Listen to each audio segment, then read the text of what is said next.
तो इस वीडियो में हम VSEPR सिद्धांत के अनुसार अणुओं या आयन की ज्यामिति और आकृति की बात करेंगे। VSEPR का पूर्ण स्वरूप है valence shell electron pair repulsion, यानी संयोजकता कोश इलेक्ट्रॉन युग्म प्रतिकर्षण सिद्धांत। इस सिद्धांत के अनुसार इलेक्ट्रॉन युग्मों का आपस में प्रतिकर्षण होता है और वह किसी अणु या आयन में ऐसी स्थिति ग्रहण करना चाहेंगे जिससे कि उनके बीच की दूरी अधिकतम हो और प्रतिकर्षण न्यूनतम हो। तो चलिए आइए हम बात करते हैं BeCl2 की ज्यामिति और आकृति की। तो सबसे पहले हम इसके लिए इलेक्ट्रॉन युग्मों को, संयोजी इलेक्ट्रॉनों को प्रदर्शित करने के लिए बिंदु संरचना, लुईस बिंदु संरचना डॉट स्ट्रक्चर को बनाएंगे। तो इसके लिए कुल संयोजकता इलेक्ट्रॉनों को पहले हम काउंट करते हैं। बेरिलियम में 2 संयोजी इलेक्ट्रॉन और 1 क्लोरीन में 7, तो 2 क्लोरीन को मिलाकर के 7 दूनी 14, 14 और 2 16 संयोजी इलेक्ट्रॉन यहाँ पर अपने पास कुल मिलाकर के इस अणु में उपस्थित है। अब बिंदु संरचना बनाने के लिए सबसे पहले हम क्या करते हैं कि जिस भी परमाणु की विद्युत ऋणात्मकता सबसे कम होती है उसको हम बीच में रखते हैं केंद्रीय परमाणु के रूप में। तो बेरिलियम को हमने बीच में रखा और दोनों क्लोरीन को हमने साइड में रखा और दोनों के साथ एक एक बॉन्ड बना दिए। जब ये एक एक बॉन्ड हमने बनाए तो इन बॉन्ड में आपको पता है कि 2 इलेक्ट्रॉन से यह एक बॉन्ड बना हुआ होता है। तो यहाँ 2 इलेक्ट्रॉन हो गए और यहाँ 2 इलेक्ट्रॉन हो गए। कहने का अर्थ यह है कि 16 इलेक्ट्रॉनों में से हमने 4 इलेक्ट्रॉन बना दिए हैं। अब बचे अपने पास 12 इलेक्ट्रॉन। इन 12 इलेक्ट्रॉनों को भी हम क्लोरीन के ऊपर, साइड एटम जो क्लोरीन है उनके ऊपर वितरित कर देंगे। आप देख सकते हैं क्लोरीन के पास अभी 2 इलेक्ट्रॉन है और क्लोरीन को अष्टक पूरा करने के लिए 6 और इलेक्ट्रॉन चाहिए। 6 इलेक्ट्रॉन इस क्लोरीन को चाहिए और 6 इलेक्ट्रॉन इस क्लोरीन को चाहिए। तो दोनों के ऊपर हमने 6-6 इलेक्ट्रॉन बना दिए। इस तरह से हमने क्लोरीन का अष्टक पूरा कर दिया। केंद्रीय परमाणु बेरिलियम की अगर बात करें तो इसका हमने अष्टक तो पूरा नहीं किया है और यह जरूरी भी नहीं है कि सभी का अष्टक पूरा हो, लेकिन हाँ, आप यह यहाँ पर चेक कर सकते हैं कि बेरिलियम का फॉर्मल आवेश जो है वह यहाँ पर हमने 0 जो है वो रखा हुआ है। तो फॉर्मल आवेश इसका संतुष्ट है। आप देख सकते हैं यहाँ पर बेरिलियम के आसपास 2 इलेक्ट्रॉन हैं और जब हम मुक्त अवस्था की बात करते हैं तो मुक्त अवस्था में भी बेरिलियम के पास संयोजी इलेक्ट्रॉन जो होते हैं वो 2 होते हैं। तो 2 - 2 0 का यहाँ पर बेरिलियम के पास फॉर्मल आवेश है।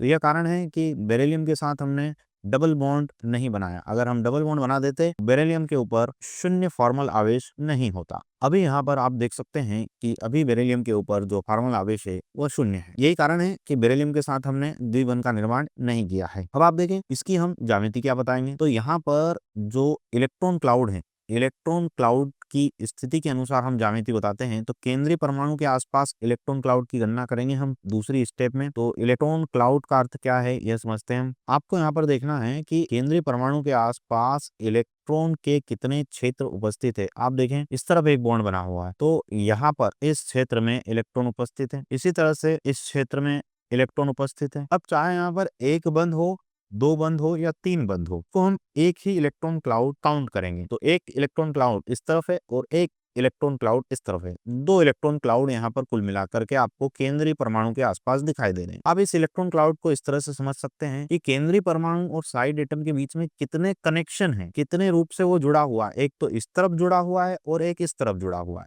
अब चाहे वो सिंगल बॉन्ड से जुड़ा हुआ हो या डबल बॉन्ड से जुड़ा हुआ हो, उसको हम एक ही बार काउंट करेंगे। तो यह एक कनेक्शन इस तरफ हुआ और एक कनेक्शन इस तरफ हुआ।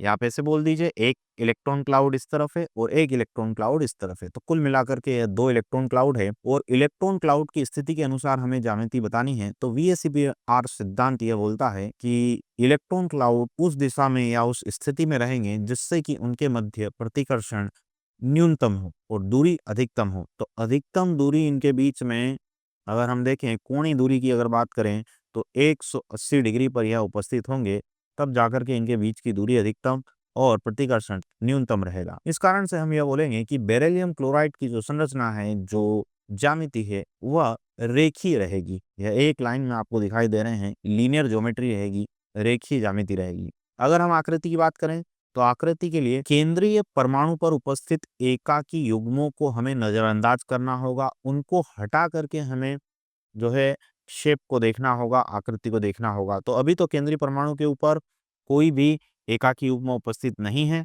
तो हम सिंपली बोल सकते हैं कि इस अणु की जो आकृति है वह रेखीय रहेगी। एक और अणु की बात करते हैं हम, कार्बन डाइऑक्साइड। इसमें सबसे पहले बिंदु संरचना बनाने के लिए हमने यहाँ पर संयोजी इलेक्ट्रॉन लिखे। कार्बन में 4 संयोजी इलेक्ट्रॉन, एक ऑक्सीजन में 6, तो 2 ऑक्सीजन में 2 गुणित 6 हो जाएंगे। कुल मिलाकर के 16 संयोजी इलेक्ट्रॉन है। अब कम विद्युत ऋणात्मकता वाला जो तत्व है वह कार्बन है।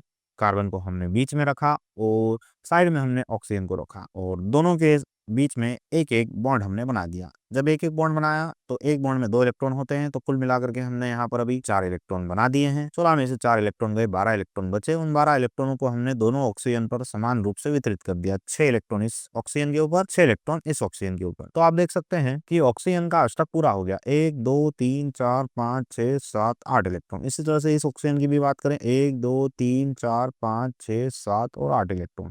लेकिन कार्बन के पास में अभी कितने, 4 इलेक्ट्रॉन है। कार्बन का अष्टक पूरा नहीं है।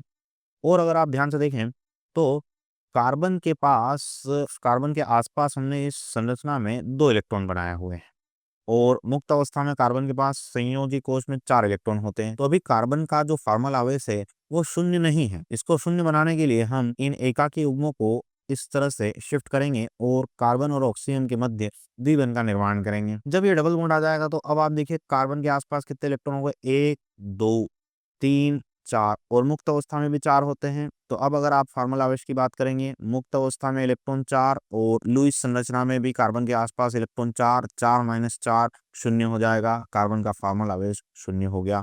तो यह हमारी कार्बन डाइऑक्साइड की संरचना कुछ इस तरह से आ गई। और इसमें आप देख सकते हैं इलेक्ट्रॉन क्लाउड की गणना करते हैं। हमने बात की थी एक बॉन्ड हो या 2 बॉन्ड हो, हम एक ही कनेक्शन, एक ही इलेक्ट्रॉन क्लाउड की गिनती करेंगे। तो यहाँ पर यह एक इलेक्ट्रॉन क्लाउड हो गया, इसको बनाते हैं, इसको इस तरह से बना लिया। ये एक इलेक्ट्रॉन क्लाउड है, इस क्षेत्र में यहाँ पर इलेक्ट्रॉन उपस्थित है।